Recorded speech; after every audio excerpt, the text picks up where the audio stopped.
Poland, September 1939.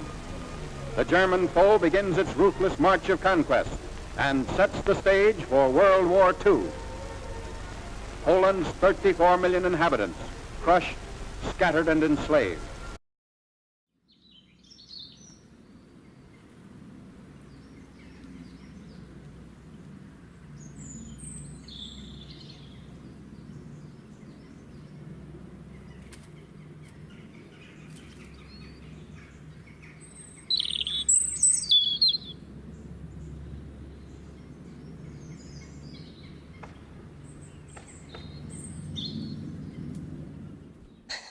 I don't know, when you told me that this was going to be about Jaji, I started thinking a lot about him. And I was thinking about how every time I was around him, like, he didn't fail to make me laugh. Every single time I spoke to him, even if it was a more serious conversation, he had something funny to say. He had something to say to make me smile. He always made me feel safe, and he was very comforting to be around. I always knew that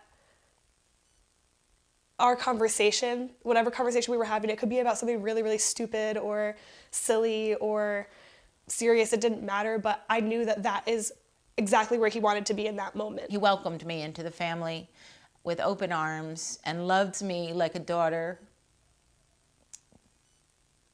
And I miss him.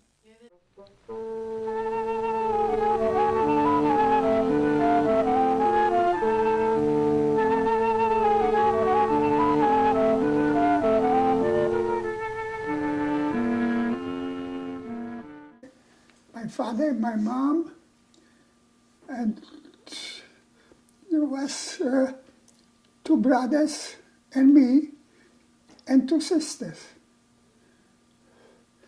So we lived together on that farm. Farm, not so big, but on that farm we got almost everything what you can survive to eat. We got cherry, all kind of fruit, and we got potatoes, cabbage. If a peasant had anything left over after feeding his family, he carried it to the marketplace in the nearest town. These are typical market scenes in Krakow in 1937. They show commerce in its most primitive form. On one day in a week, my parents go to that town selling egg, and then they get the money, and for that money they buy whatever they eat, petroleum or soap, soap, or maybe salt, sugar, and chicken. My mom got I don't know how many, but it's quite a chicken. So when she go to the store, she take 1 or 2, sell it, and she get the money that way.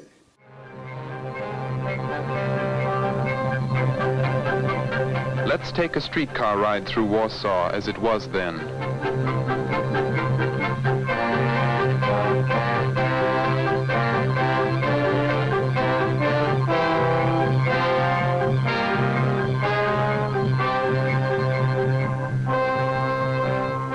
All news was bad news in those last days of the Nazi war of nerves.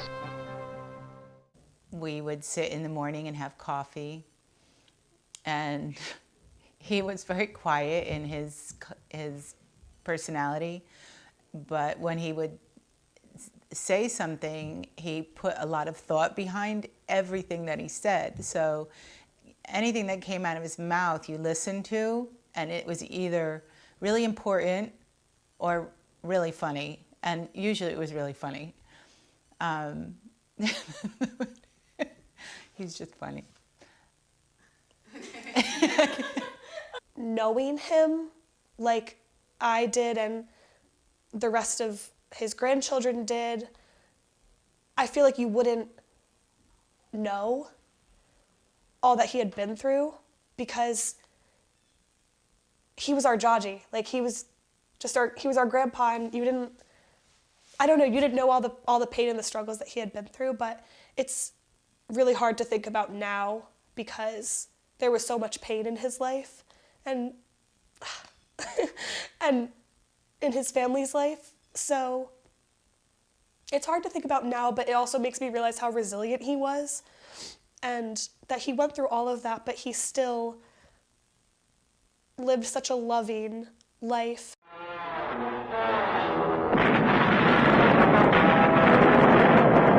On September 1st, 1939, the weather perfect for mechanized warfare, Hitler unleashed his blitzkrieg.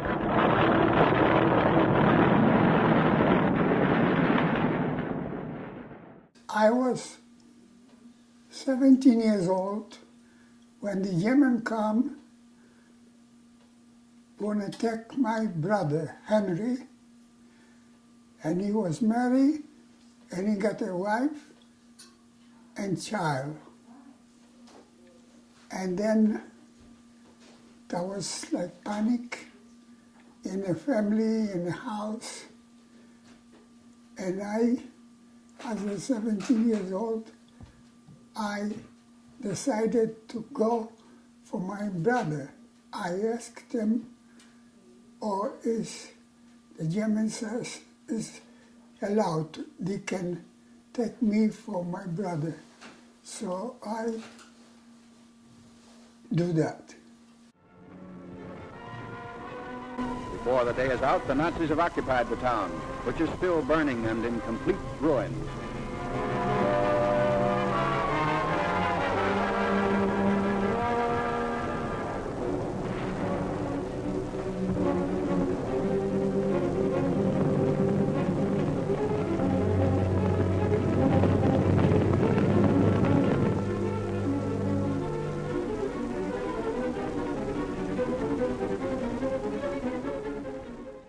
I volunteer going for my brother to survive, save my brother, to stay with his wife and the child. But maybe 3 months later, they kill him anyway.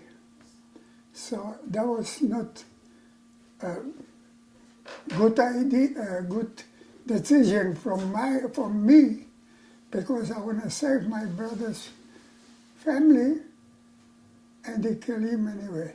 The German generals even defy fatigue. Long lines of tired troops are kept moving against the foe. The operation is based on the principle that contact once made should never be lost. Well, I was in a camp, and then they put you in a train, get you to the coal mine, to upstairs, and change clothes and go. I was big, so I work in a coal mine 850 meters under the ground. I think 6 days a week. And Sunday, sometimes we got off, but sometimes we have to work, they call the flip shift. So I have to work 7 days. In Germany, there was camp and coal mine, camp and coal mine. You don't go to the city or see people, just, yes, you have to do it and eat and go sleep and up, go to work and back and forth. So for 2-3 years like this. Over there, when you live in Hitler time, you can do it nothing. You have to go like in a line. But I work almost 3 years in a coal mine. Very difficult to explain to somebody if somebody don't know and was not there. Now when the war has ended, before the war ended, the German already know the American was coming. So the German grab everything and run. That was in Westphalia in Germany. So then we don't know, they don't tell us nothing. We sit in a barrack and quiet, nobody say nothing. And we was like this, I don't know how many hours, maybe day or something like this. And then we come out, it's no more German. And no German, no American. And maybe a few hours later, the American come and they got us. They give us food, stuff like this, and there's everybody try to go a different way, but there's also they make American make a camp and send the people when you go home or something like this, they help you out to go home. So I decided to stay with the American, so I joined civilian guards by 12 Air Force, and I spent it 3 years, maybe 4, and I become sergeant, was making money, good life. I mean, good life, you have to go in the nighttime, we was watching the German for a while, because after the camp was empty, the German goes to the camp, and we was the guards, you know. I don't know, I was scared going home because, I don't know, that was very bad that time. They offer you, if you be good, you don't get in trouble, you can go to United States. And that happened to me, I don't get any trouble, so I come to United States. So I'm still here.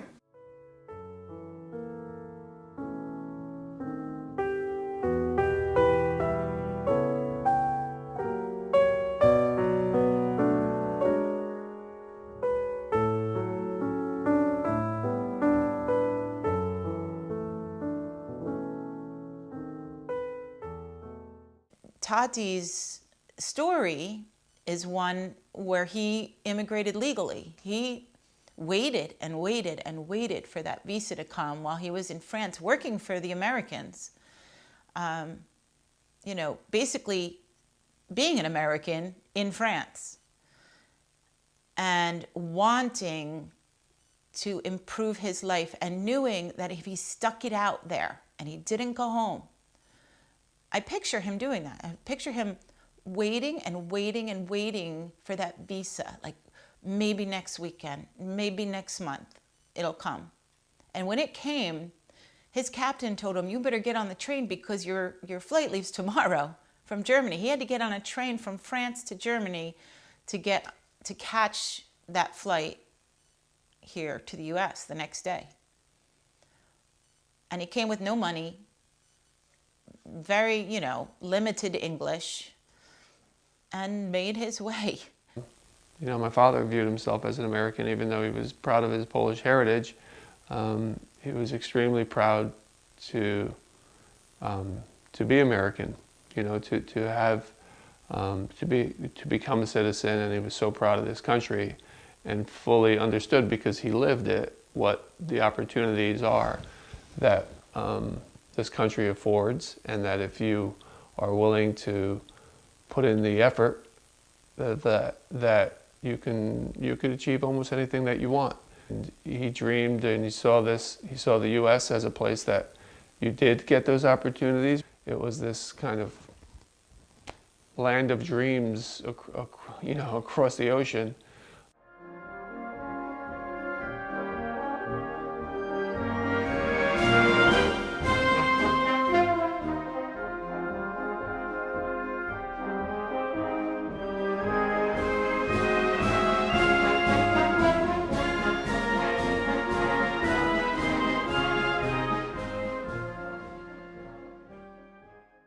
I was in New York and waiting in a line, and so finally the guy come, and I supposed to go to Passaic.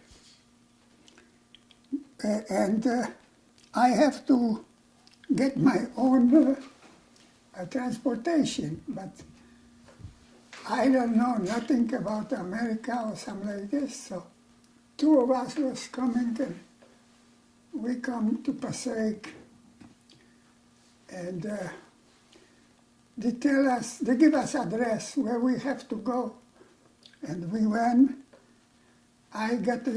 We got a job in a major car shop. They make a railroad car. So that was my first job in this country. I was play soccer, but I was good in the volleyball. So when mommy comes with the girls to the Polish home, so we dance after dance to say, oh, the girls, they got a team, make a team. So I was coaching them. So because I was coaching good or something like that, mommy decided to marry me. And I'm still here and you here. So, so the rewards like this. So we're all here because Judge is a good volleyball coach. There you go. Whoop whoop.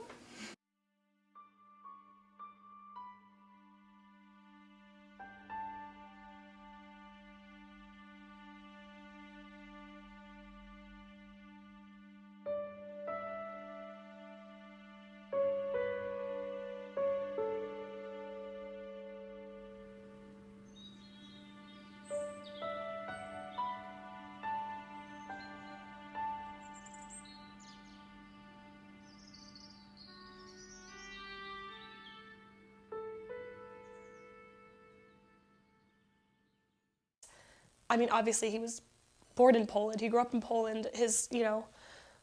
That was what he knew, and that's his culture. And it makes me feel so connected to him when we carry on those traditions that we do, and on holidays and eating Polish food and all the things that we do just makes me feel closer to him. And especially since he's passed away. It makes me feel so connected to him. To see somebody who came from poverty, who you would think had every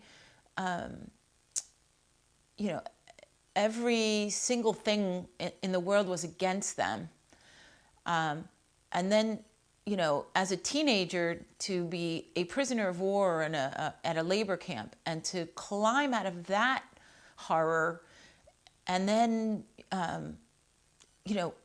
all he wanted was to come to America. He knew that he could do something with his life here, and he struggled. And it is the American dream. It's exactly what what the Statue of Liberty says. The huddled masses. He had nothing. He had a little opportunity because of what was happening in Europe at the time. And he came here with a dream and this vision of what the United States was and the opportunity you'd get there. And that if you worked hard, you can have dreams and realize those dreams. And he did that. And he did that. He worked hard. To his dying day, he said that he exceeded what his dreams were, and this country gave him that opportunity, and he achieved it because he worked hard. He was a hard worker and was able to do things and live a life that he couldn't have imagined where he was from. So he definitely lived the American dream, and he understood that he did. Catie is still here. In his children, I see his love, his sarcasm, his calm,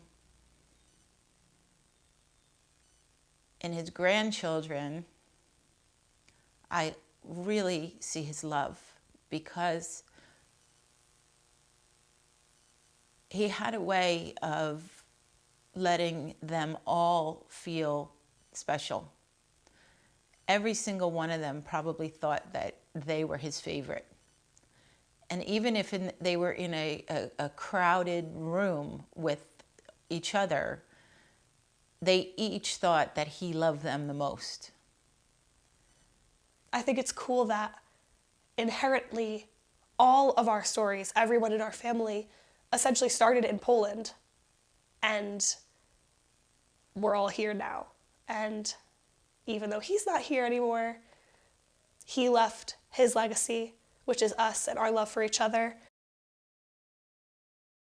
Somehow, somebody from up there watching me, I survived, and I'm still here and cry on your shoulder now and telling that story.